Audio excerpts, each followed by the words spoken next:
Sinowa sa Pilipinas. Dahil puno ng kasamaan ang mundo ngayon, pinuntahan ng Diyos si Noah, na ngayon ay nakatira sa Pilipinas.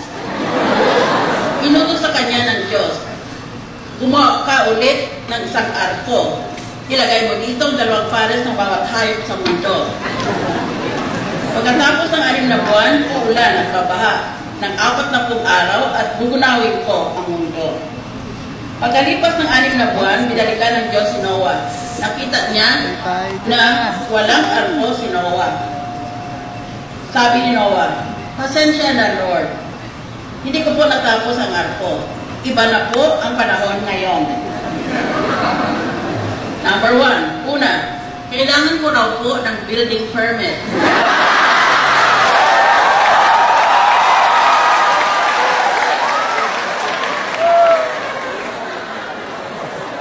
Sunod, nahirapan po akong makakuha ng kahoy na hindi galing sa illegal logging.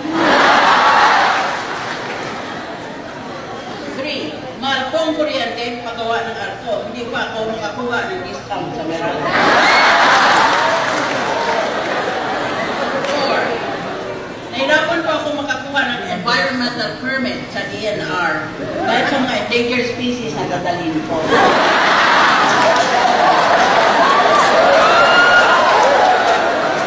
5, ayaw po maniwala sa akin ang pag-asa na may dadating na malakas na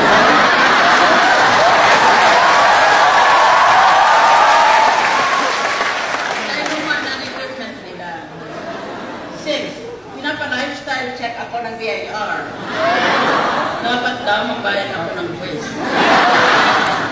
7, hindi din po ako makakuha ng funding sa Congress.